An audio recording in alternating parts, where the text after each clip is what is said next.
1500 साला जश्न विलादत मुस्तफ़ा करीम सल्लल्लाहु अलैहि वसल्लम की खुशी में 6 रबीउल अव्वल 1447 हिजरी मुताबिक 31 अगस्त 2025 ईस्वी बरोज़ इतवार को आलम इस्लाम की अजीम दीनी दरसगाह जामिया निज़ामिया रिज़विया लाहौर में तलबा के दरमियान मुसाबका हुस्न किरात का अहतमाम किया गया। शुरका की 2 टीमें तश्कील दी गईं। फारसी से राबिया तक तलबा का एक ग्रुप अलिफ था, जबकि खामिसा से दर्जा हदीस शरीफ के तलबा दूसरी टीम बे में शामिल थे। शुरका की कारकर्दगी लायक तहसीन थी, ताहम मुनसिफीन ने दोनों टीमों में से बेहतरीन किरात करने वाले 3 तलबा को इनामात के लिए मुंतखब फरमाए। ग्रुप अलिफ में पोजीशन हासिल करने वाले तलबा के अस्मा तरतीब ये हैं: कारी मोहम्मद अकमल शहजाद, कारी मोहम्मद खलीलुर रहमान, कारी मोहम्मद अब्दुल मालिक। और टीम बे के साबिकीन इन अस्मा से मौसूम हैं: कारी मोहम्मद शहजाद, कारी मोहम्मद सफ्दर, कारी मोहम्मद अफजल। आप भी सबकत ले जाने वाले तलबा की खूबसूरत तिलावत समात कीजिए। अऊज़ु बिल्लाहि मिनश शैतानिर रजीम।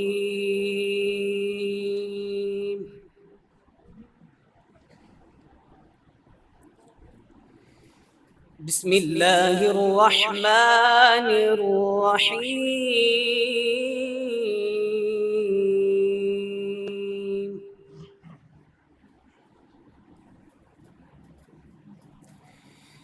कल्ला बल तुकज़्ज़िबून बिद्दीन व इन्ना अलैकुम लहाफ़िज़ीन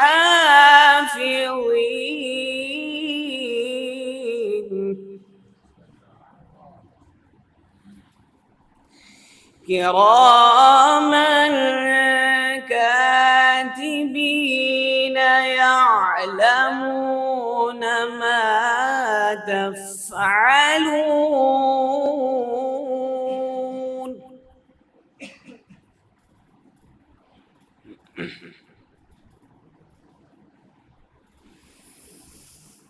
कल्ला बल तुकज़्ज़िबून बिद्दीन व इन्ना अलैकुम लहाफ़िज़ीन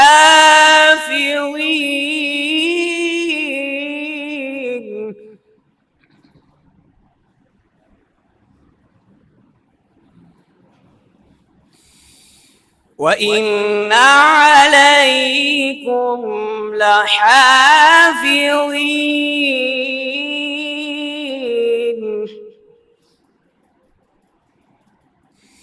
किरामन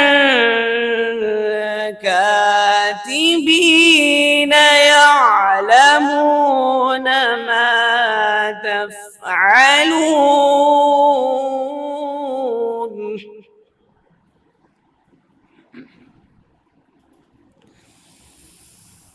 यअलमून मा तफ़अलून इन्नल अबरार लफ़ी नईम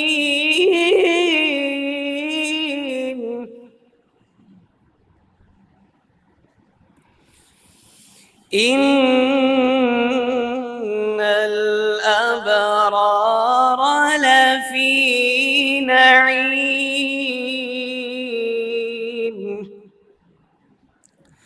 व इन्नल फुज्जार लफ़ी जहीम। सदक़ल्लाहुल अज़ीम व सदक़ रसूलुहुन नबियुल करीमुल अमीन। अऊज़ु बिल्लाहि मिनश शैतानिर रजीम।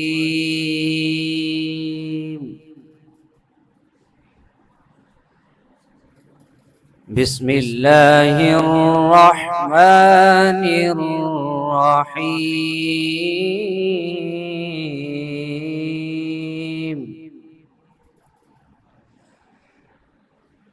वलिल्लाहि ملك السماوات والأرض والله على كل شيء قدير. إن في خلق السماوات والأرض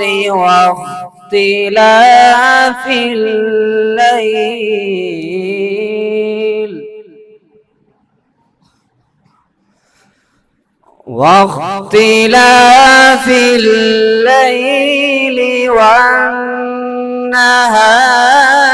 لآيات لأولي الألباب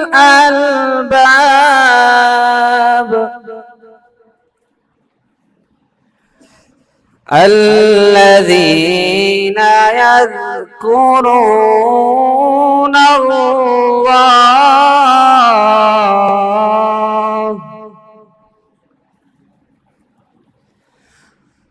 بسم الله الرحمن الرحيم ولله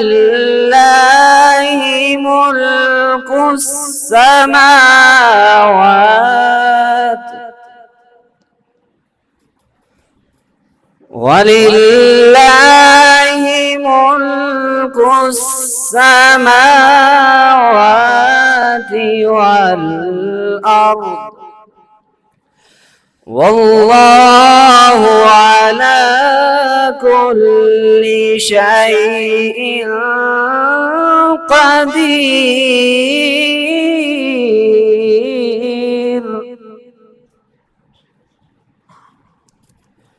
إن في خلق السماوات والأرض واختلاف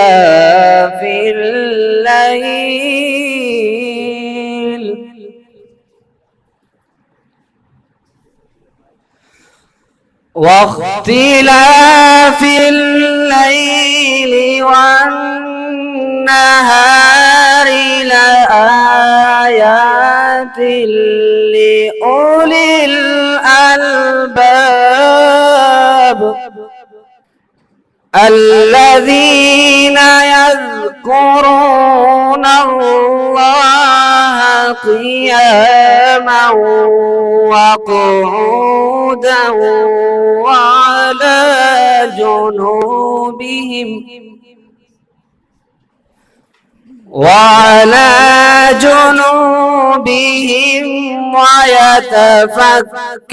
ويتفكرون في خلق السماوات والأرض ربنا ما خلقت هذا باطلا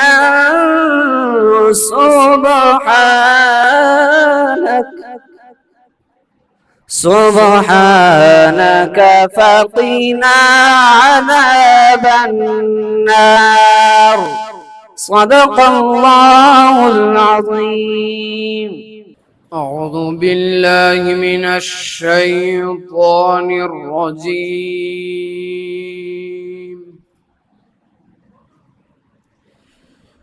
بسم الله الرحمن الرحيم. وسيق الذين اتقوا ربهم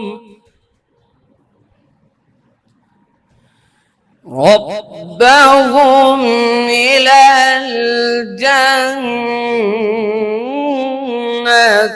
زمرا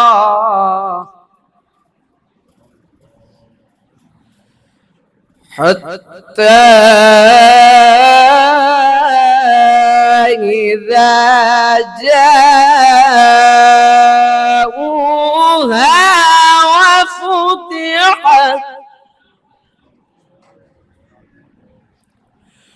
وفتحت أبوابها وقال لهم خزنتها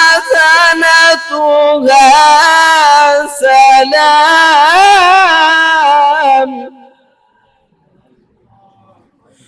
وقال لهم خزنتها سلام عليكم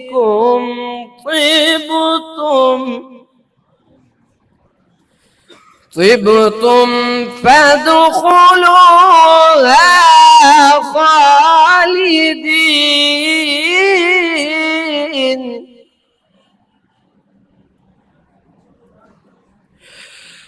وقالوا الحمد لله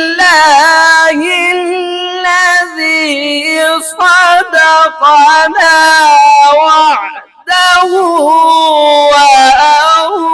وأورثنا الأرض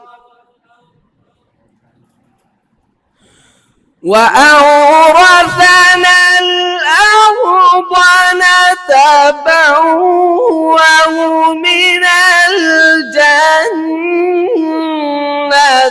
حيث نشاء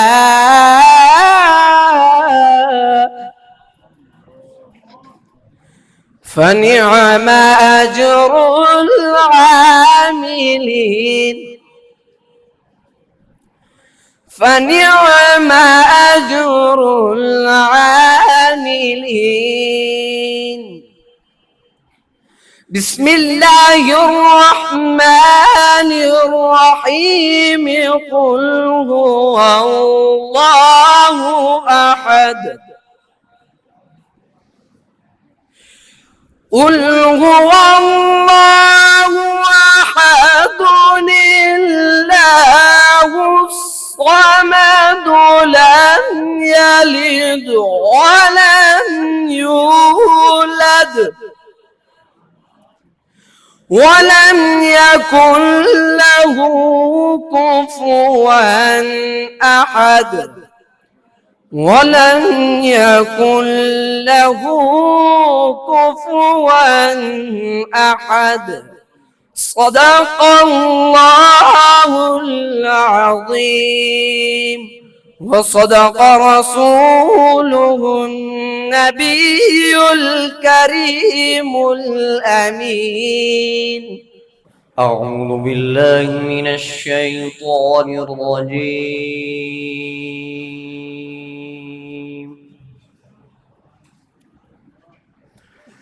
بسم الله الرحمن الرحيم.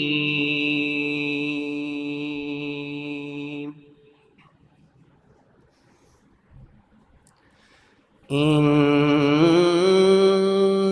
بطش ربك لشديد إنه هو يبدئ ويعيد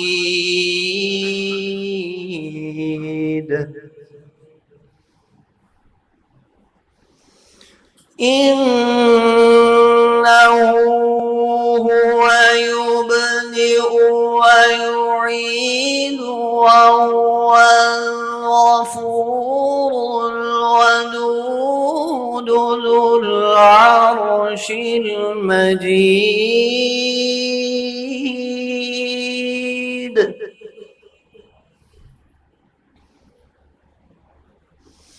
فعال لما يريد.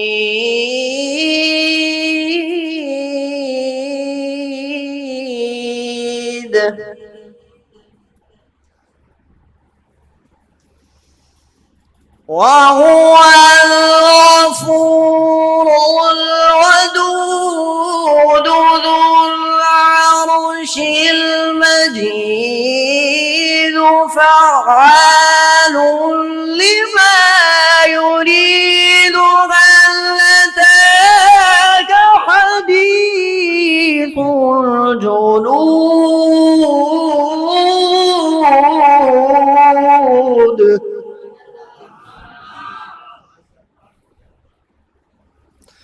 فرعون وثمود بل الذين كفروا في تكذيب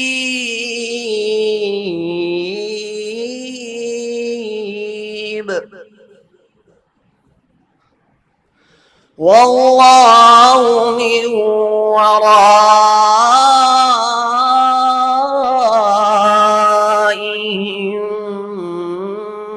محيط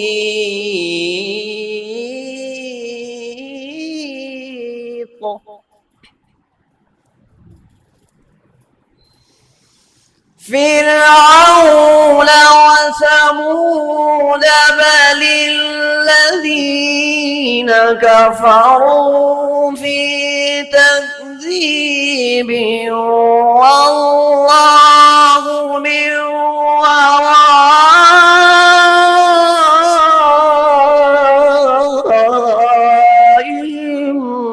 محيط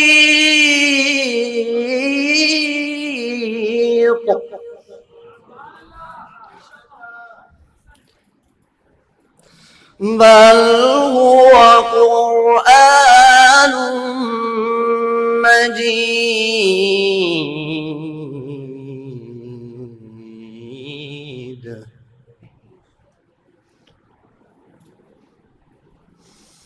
والله من ورائهم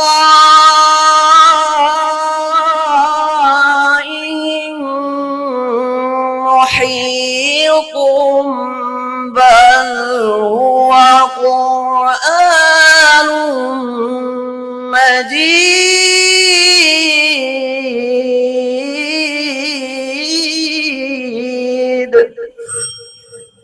في لوح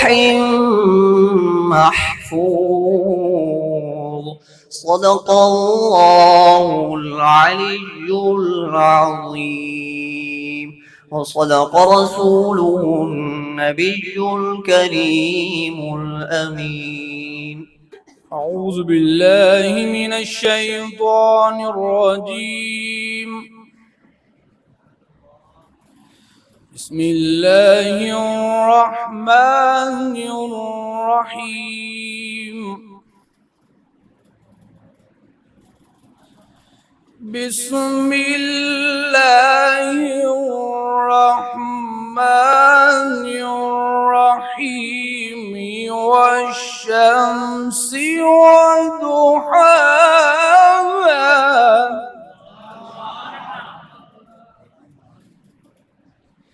بسم الله الرحمن الرحيم.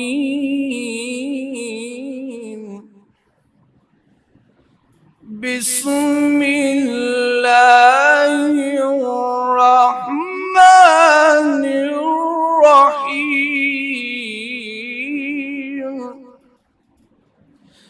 بسم الله الرحمن الرحيم.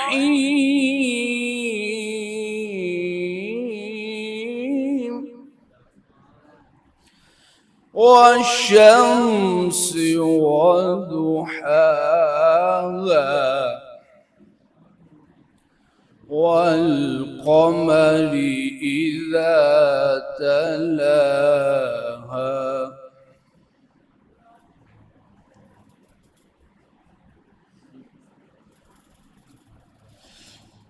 لا إله إلا الله والله أكبر ولله الحمد. بسم الله الرحمن الرحيم. والشمس وضحاها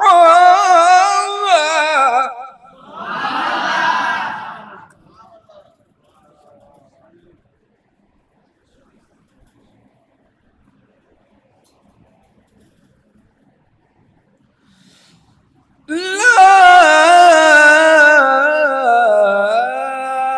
إله إلا الله والله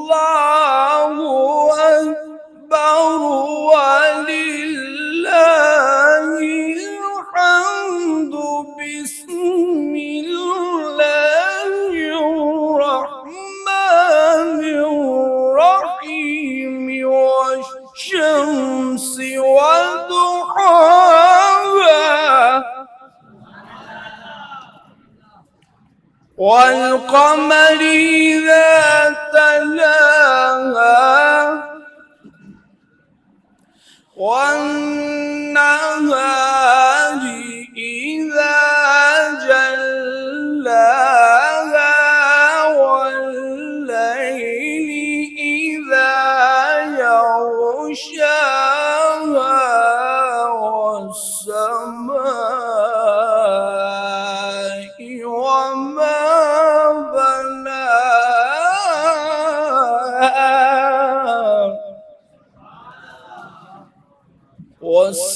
والسماء وما بناها صدق الله العلي العظيم. أعوذ بالله من الشيطان الرجيم.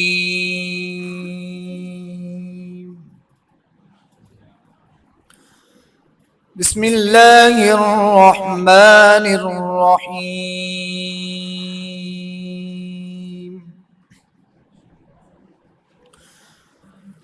ما كان محمد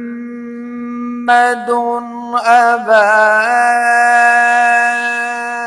أحد من رجالكم ولكن رسول الله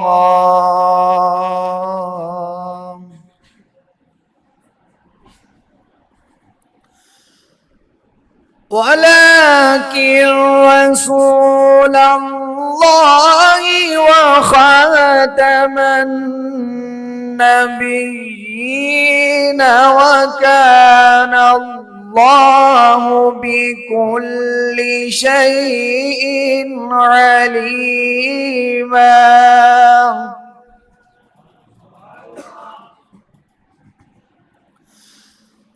ولكن رسول الله وخاتم النبيين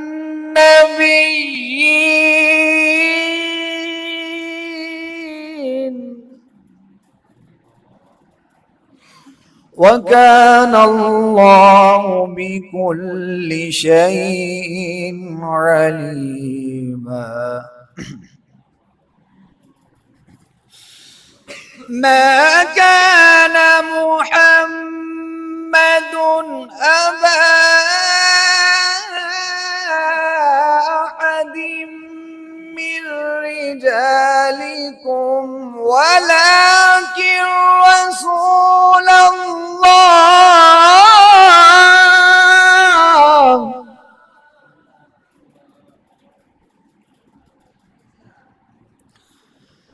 ما كان محمد أبا أحد من رجالكم ولكن رسول الله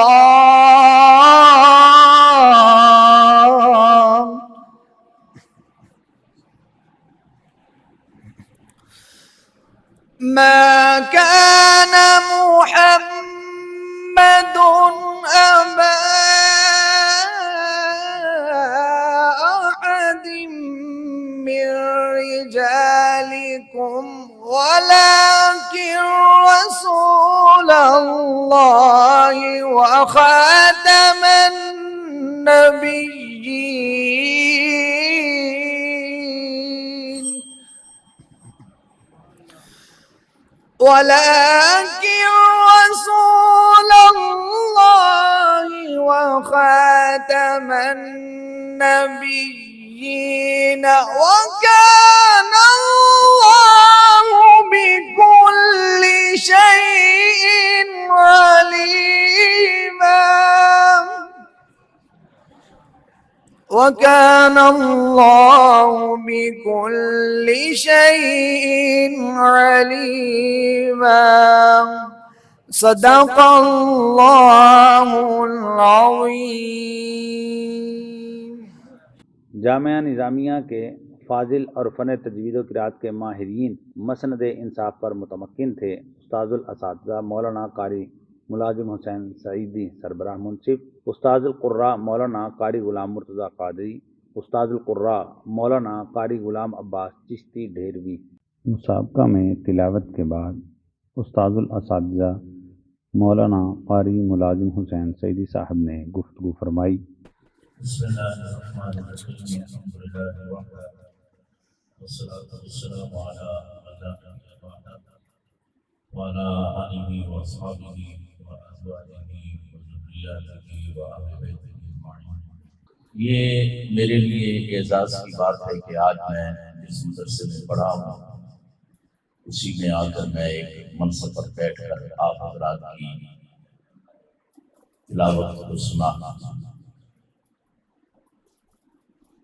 میں اس لیے بھی خوش قسمت ہوں کہ جب میں اس ادارے میں آیا تھا تو سب سے پہلے جس شخصیت سے مجھے پڑھنے کا شرف حاصل ہوا، غالباً 85 میں نے تجوید پڑھی ہے، 1985 میں، اور اس وقت میرے استاد گرامی تھے حضرت علامہ مولانا قاری ظہور احمد شاہی صاحب رحمۃ اللہ علیہ۔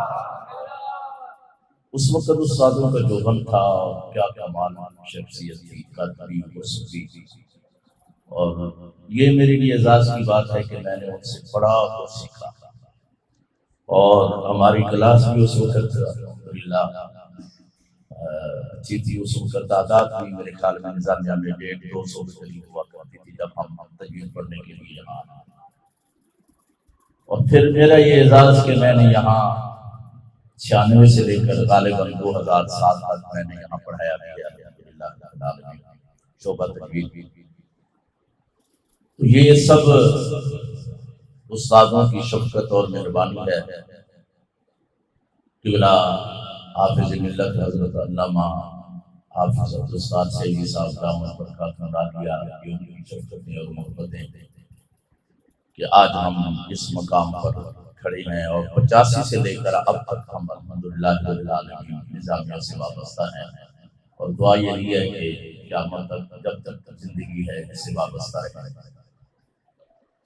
آپ حضرات نے جو قرآن مجید کی تلاوتیں کی، یقیناً صاف ظاہر ہے کہ آپ نے محنت اور اپنی طرف سے خوب محنت کر کے یہاں تشریف لائے، اور سب حضرات نے اپنی اصلاحات کے مطابق جو تیاری کر کے آئے الحمدللہ رب العالمین خوبصورت پڑھا۔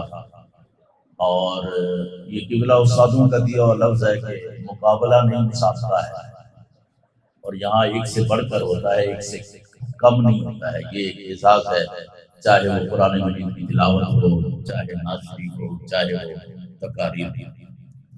آپ حضرات دیکھتے ہیں کہ یہ دور ہے۔ ہم نے ایک مرتبہ قاری غلام رسول صاحب رحمۃ اللہ تعالی علیہ یہ نعمانیہ میں قرات کی محفل تھی، حسن قرات کی، تو وہاں انہوں نے ایک گفتگو کی تھی، مجھے آج بھی یاد ہے، یہ کیا نام حزب الاناف میں۔ ہم لوگ اب یہ پڑھے ہوتے ہیں کہ 2-3 آیا کریمہ جو ہے وہ ہم ایک سانس میں پڑھیں، یہ ایک آج کل ٹیلنٹ چل پڑا ہے، اور اس میں پھر ہم تلفظ کا لحاظ بھی نہیں کرتے، وقف کا لحاظ بھی نہیں کرتے، وصل کا لحاظ بھی نہیں کرتے۔ تو انہوں نے فرمایا تھا کہ یہ جو باہر کے قاری آتے ہیں یہ ساز پہ اپنے راگ بناتے ہیں۔ کس پہ بناتے ہیں؟ ساز پہ۔ اور ہم نے قاری غلام رسول صاحب رحمۃ اللہ تعالی علیہ کو سنا کہ جب تلاوت کرتے تھے پتہ چلتا تھا کہ اللہ کا بندہ اور حضور علیہ السلام کا عاشق قرآن مجید کی تلاوت کر رہا ہے۔ اس میں راگ نہیں تھا، ان کا اپنا انداز تھا۔ تو اس لیے آپ اپنے انداز سے، خوبصورت انداز سے تلفظ، انداز اور لہجہ اختیار کریں، چاہے آپ ایک آیہ کریمہ پڑھیں چاہے آدھی پڑھیں، لیکن پتہ چلے کہ وہ قرآن مجید پڑھ رہا ہے۔ اور آپ جانتے ہیں کہ ہر چیز کی زینت ہوتی ہے، اور قرآن کی زینت کیا ہے؟ حسن صوت ہے جی۔ اور پھر زین القرآن باصواتکم فإن الصوت الحسن یزید القرآن حسنا اقرأوا القرآن باللحون العرب واصواتها۔ تو یہ آپ قرآن مجید جب بھی پڑھیں، تجوید بھی پڑھیں، جس استاد کے پاس بھی آپ پڑھتے ہیں نا اس سے سیکھیں، آپ اس کا لہجہ اختیار کریں۔ قرآن کرام کو سنیں، بے شک اس میں کوئی شک نہیں ہے، لیکن مہربانی یہ کریں کہ آپ کو انداز، تلفظ، لہجہ، اور آپ نے یہ بھی پڑھا ہے کہ تجوید الحروف و معرفت الحروف، کہ تجوید دو چیز کا نام ہے، وقف اور وصل کا نام ہے، اور تلفظ کی صحیح ادائیگی کا نام ہے۔ تو اس لیے یہ مہربانی کیا کریں، جس استاد کو ہاں سنیں، قرآن کرام کو سنیں آپ، اس میں کوئی شک نہیں، لیکن جتنا آپ استادوں سے استفادہ کر سکتے ہیں جو ہر وقت آپ کے پاس ہیں، تو اس لیے آپ استادوں سے سیکھیں اور قرآن مجید کو صحیح طریقے سے پڑھیں۔ اور جتنے بھی آپ درس نظامی میں ہیں، یقیناً یہاں بھی میرے خیال میں یہ ایک طریقہ کار ہے کہ صبح فارسی اور صرف کو مشق کرائی جاتی ہے، تھوڑی وہی نا جی، یہ میرا بھی یہ اعزاز ہے کہ مجھے ڈپٹی قبلہ آپ صاحب نے لگائی تھی کہ علامہ یوسف بغدادی صاحب تھے، اور اس کے بعد پھر ڈپٹی لگائی ہمارے استاد گرامی علامہ قاری زہور احمد سیالی صاحب بھی رحمۃ اللہ تعالی علیہ، وہ بھی فارسی اور سب کو مشق کرایا کرتے تھے، پھر ہماری ڈپٹی لگی۔ تو اس لیے جو درس نظامی کے فاضل ہیں یا پڑھ رہے ہیں پھر فاضل ہو جاتے ہیں، فارغ ہو جاتے ہیں، تو وہ مسند امامت پہ جب کھڑے ہوتے ہیں تو ان کا قرآن پڑھنے کا انداز ٹھیک ہونا چاہیے، اور ہم پڑھتے ہیں کہ جب تک تلفظ ٹھیک نہ ہو نماز نہیں ہوتی۔ تو مہربانی کریں، کم از کم جو عالم دین پڑھ رہے ہیں آپ، کم از کم جب آپ مصلی پہ کھڑا ہوں تو اتنا تو ہونا کہ جو قرآن سنے اس کو پتہ چلے کہ واقعی یار اس نے قرآن پڑھا ہے۔ حضرات اس لیے معروف و مشہور جاتے ہیں تو وہ سارا زور لگاتے ہیں قرآن مجید کی تلاوت پر، سکھانے پر، پڑھانے پر، کیونکہ زیادہ تر وہ امام ہوتے ہیں، خطیب ان میں کم ہوتے ہیں، وہ جب ان کو قرآن مجید سنا کرتے ہیں، قرآن کیوں بڑا سنا پڑھتے ہیں، دنیا پر کیڑے بندے ہیں۔ حالانکہ ہمارے پاس ہیں الحمدللہ رب العالمین، ہم نے بھی یہاں پڑھا ہے اور ہم پڑھا بھی رہے ہیں الحمدللہ رب العالمین۔ اس لیے آپ قرآن مجید کو صحیح پڑھیں، جس علم کو حاصل کرنے کے لیے آئے ہیں اس میں محنت کریں اور توجہ کے ساتھ پڑھیں۔ ایک حکیم تھا میرے پاس، میں عبدالرحمان میں حکیم تھا، اس نے نا بورڈ نہیں لگایا ہوا تھا اپنی دکان کے باہر، تو میں نے اسے کہا یار تو بورڈ نہیں لگا، کی گل ہے ضروری مشہوری چاہیے۔ اس نے کہا کہ میرا بورڈ جڑے میں اے جڑے میرے آئے نا مریض انہوں نے جڑا ٹھیک ہو جائے گا میرا بورڈ ہے، چاہے وہ عورت ہے چاہے وہ مرد ہے۔ تو آپ مدرسہ کی زینت ہیں، آپ ہی مدرسہ کا بورڈ ہے، آپ ہی سب کچھ ہے، آپ ہی ہماری مدرسہ کی ہیں۔ وہ جب آپ یہاں سے پڑھ کر جائیں گے، آپ کا بیٹھنا، اٹھنا، ملنا جلنا، انداز، آپ کا تقویٰ و طہارت دیکھ کر کہیں گے سب سے پہلے پوچھیں گے استاد بھی پوچھیں گے، یہ پوچھیں گے بھی پڑھ کے کتنا ہے۔ تو اس لیے آپ جامعہ کی زینت ہیں، آپ ہی جامعہ کا وقار ہیں، آپ ہی جامعہ کی عزت ہیں، آپ ہی جامعہ کی بدنسبی ہیں، آپ ہی جامعہ کا بورڈ ہیں۔ تو جہاں آپ اپنی عزت کا لحاظ رکھتے ہیں وہاں جامعہ کی عزت و وقار کا لحاظ رکھیں، اساتذہ کا بھی احترام کریں، اسی میں برکت ہے، اسی میں بھلائی ہے، اسی میں سب کچھ ہے۔ اور میں پھر قبلہ علامہ محمد رضا سیالی صاحب اور دیگر اساتذہ کا بھی شکریہ ادا کرتا ہوں کہ انہوں نے سے بھی اور مبارک ہوا حضرات نے بلا کر عزت کا فرمائی۔ اللہ رب العزت آپ سب کو صحت سلامتی والی زندگی کا فرمائے، آپ جتنے بھی حضرات ہیں آپ کو کامیابی اور کامیابی نصیب فرمائے، اور ہمارے اس ادارے کے ساتھ قیام قیامت دیر رات کے لئے کر کے کام فرمائے۔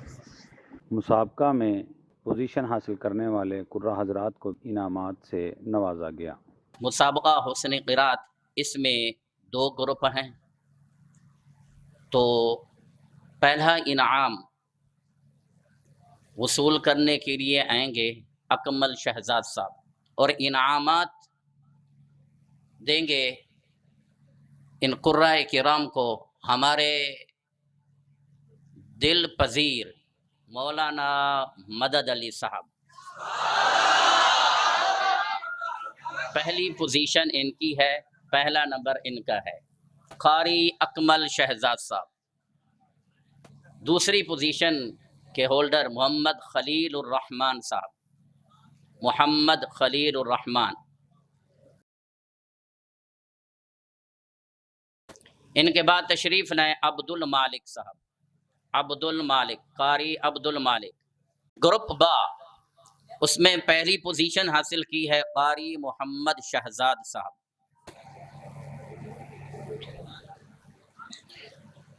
جی دوسرے نمبر، دوسری پوزیشن حاصل کی قاری محمد صفدر صاحب، قاری محمد صفدر صاحب۔ ان کے بعد تشریف لائیں قاری محمد افضل صاحب۔